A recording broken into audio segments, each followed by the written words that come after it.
that scallywag. I reckon Bestel thinks I'd be the kind of lass who'll bed down with any sort of rascal. Not too far off, I guess. He is rather sweet, but not the most comely of figures. Actually, he kind of reminds me of my grandfather, Wayland Roth. A poet and scoundrel extraordinaire he be. Bestel's but spittle from the mouth of old Rot-Tooth Roth. Ahem. Bust my blind cheek, said the sailor to the doxy. She sports her dairy treats afar and relishes her moxie. But a fire ship will sink the broken neath the ocean waves. Tip nutmegs a deadly token sends captains to their graves. The beast was never a cruel master. It didn't want to destroy, to corrupt, to terrorize. It simply existed to exist. I made it that way. Unfortunately, in neglecting to provide it with ambition, I made it vulnerable to the ambitions of others.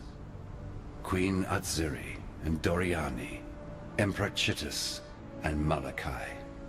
Others even before them. I created a beast that would free humanity from the tyranny of the gods. Yet all I really did was provide the perfect tool with which humanity could tyrannize itself. Let me teach you the laws of war.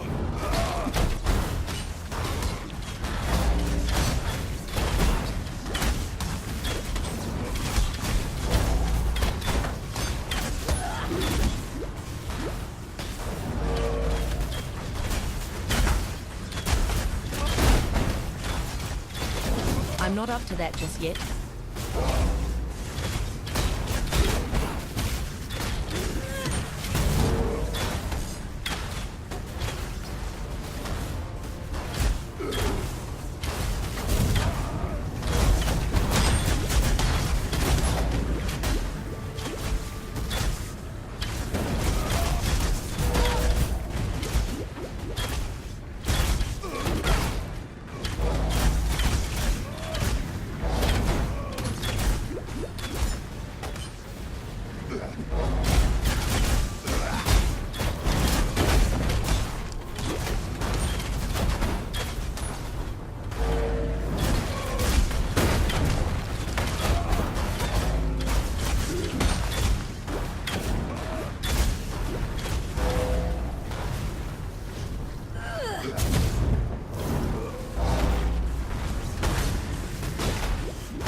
Tukohama! That would only slow me down. The soil wants for your blood no more. I am Sin, thief of virtue, and it is mine to take what I will from the defeated, to make a gift of it to the victorious. Alas, your mortal frame cannot withstand the unfettered fire of deism. It would turn your blood to mist, and scorch your precious flesh black. So choose modestly, and choose wisely, for there is much more at stake here than your little hopes and dreams.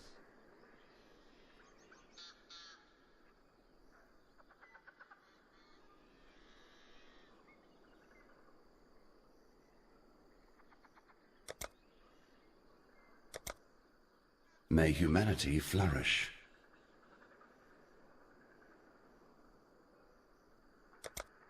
Goodbye. You've killed the Karui war god. Can you kill a god? Look, I can't even begin to understand what you've just done. Vestal will be able to put our gratitude into words more fitting of a legend. Me, I'll work with what I know. A solid reward for a damn fine deed.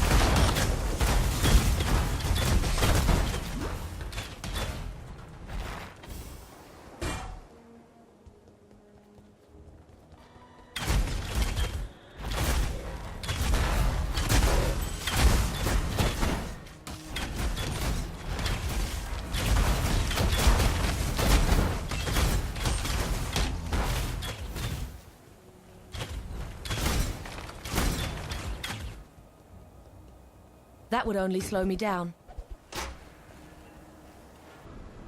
Now there's a sorry tale. More miserable than any dirge I've ever heard. Nessa's gone. Wandered off into the night, muttering to herself about dancing to his ditty. No, I didn't go after her. In truth, she was gone when I woke up the next morn. I only imagined she'd be muttering, you see, on account of the murmuring she's been making these past few weeks. Always the same. About him and his song, whoever in damnation he is. I wonder how much Lily squeezed out of those refugees from Oriath. Yes, she did risk her life and ship to save them. But I knew the Lily of old, a damn fine smuggler. And that Lily never did a good deed that didn't also turn a profit.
I'm not up to that just yet.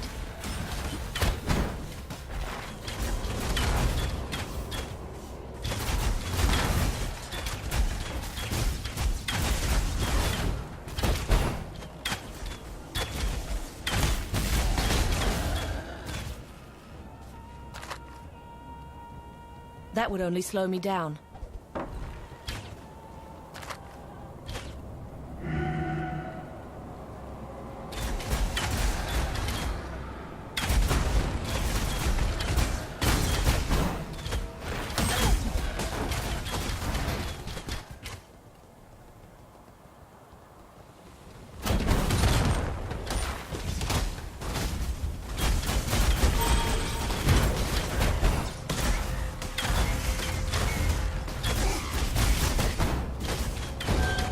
To plow a field, you need a tool.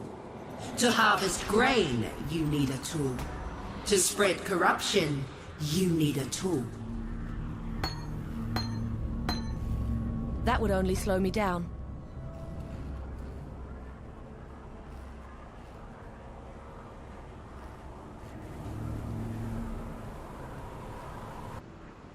Axiom Prison has been fairly quiet since he saw fit to retire its warden.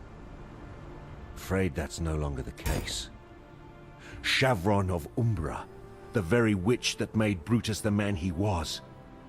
I don't know if she's a ghost, a ghoul, or some other death-scorning creature I've never heard of, but she's up there, tinkering away with her black arts and twisting nature around her bony old fingers. Honestly, I don't care why she's come back, or what cruelty she's brewing up there. She's a boil that needs lancing before the infection spreads.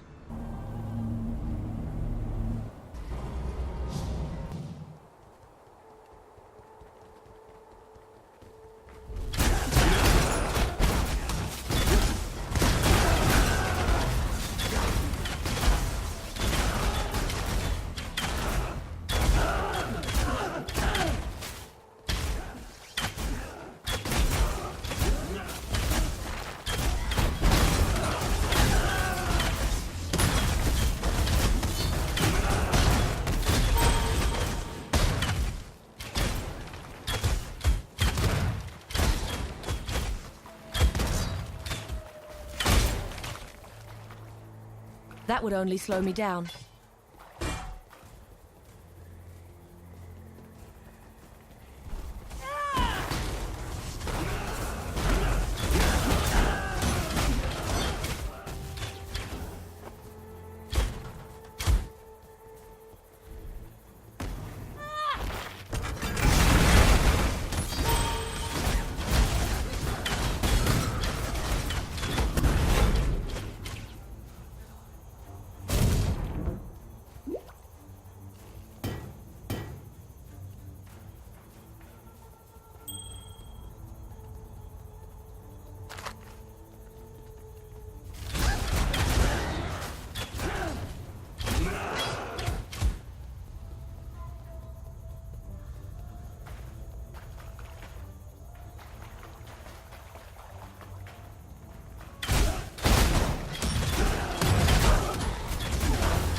Lily Roth, granddaughter of the legendary Rottooth Roth. Oh, apologies if I seem a little giddy. It's not any old day you get to meet marine royalty. I mean, you know how I feel about pirates and all, but the Roths have as much in common with those scurvy sea rats as a shark does with a goldfish. Lily has her granddaddy's blood in her veins. It's plain for all to see. Look at the luster in her eyes, the ruddy blush of her skin. That there's a pirate princess, and no mistake.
Pruning a branch can save a tree.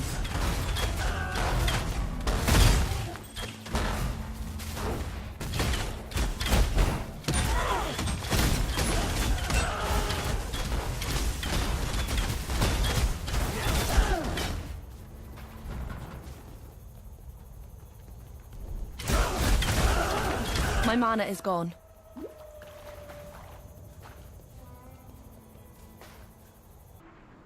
Never took much stock in the stories Lily told. Didn't sit right. Those full moon sacrifices her and her ilk would do out on the open water. But now, in light of everything, I'm obliged to reconsider. If it meant Nessa might be spared the attentions of that wretched Brine King, I'd even be inclined to slit a mutineering throat or two myself.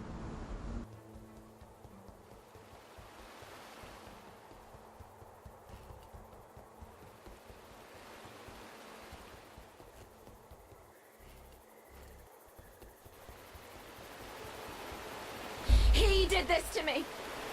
The King of Brian. And he wants me to be... Oh God. Please. I don't know how I'm doing this, nor if I may again. Help me. Help us before...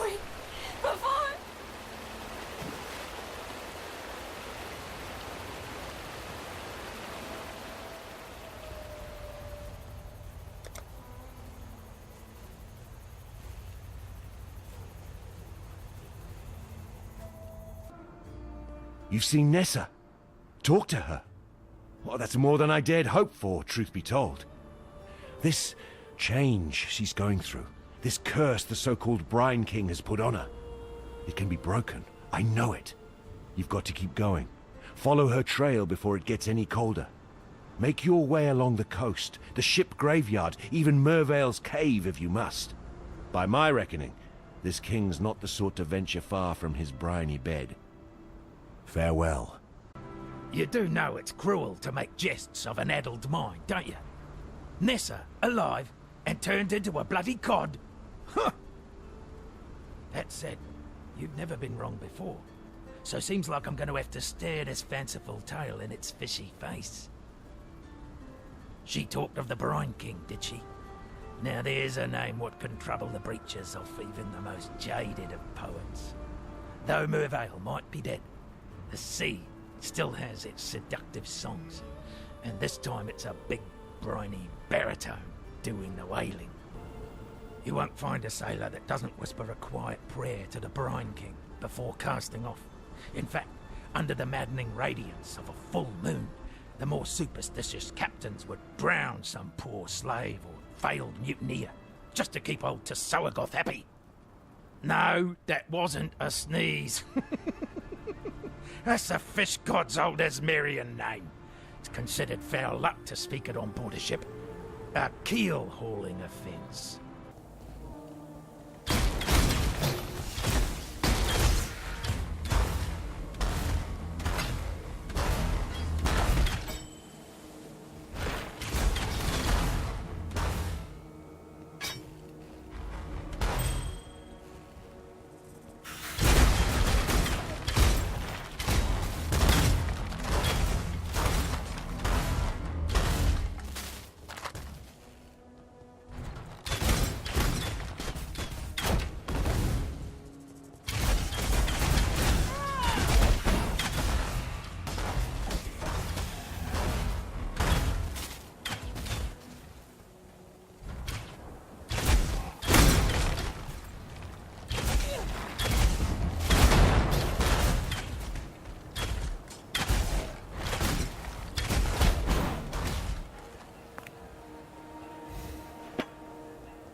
Yes, we live in curious times indeed. A time when old stories are being birthed, mewling and puking into our world of dirt and blood. It's all a bit inspiring, really. Hence, I've written a little something. Ancient anecdotes now wake from their beds, looming in our fears, towering above our heads. Age-old lusts and bygone greeds, walking and reeking as humanity bleeds. Rivers of history, lakes of blood, the gods stand upon us as we cower in the mud.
Screams, howls and booms of unholy intonation. The shriek and clank of some unfathomable apparatus, and the pervading stench of scorched flesh and boiling blood. That's Axiom Prison, now that Our Lady of Umbra has come home to roost. As a poet, I have nothing against a little creativity. Yet while I might mould word and wonder, Chevron's art tends towards the visceral, flesh, bone, and soul. Artistic pursuit is the loftiest of callings, but in this instance, I believe some rigorous criticism is in order.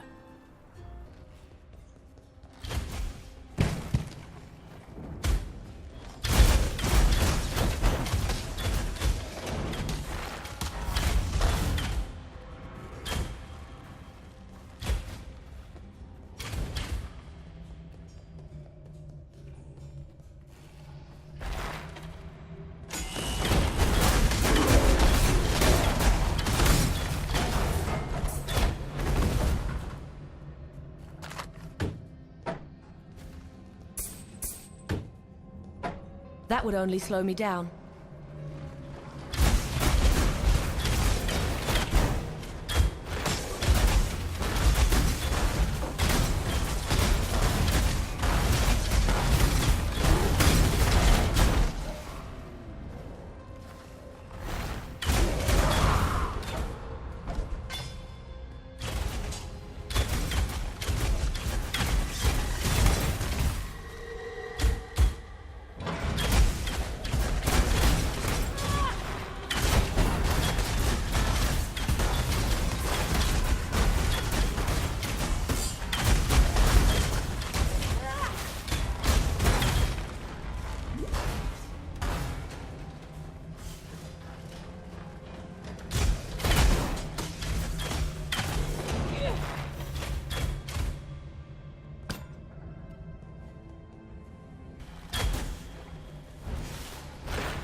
That would only slow me down.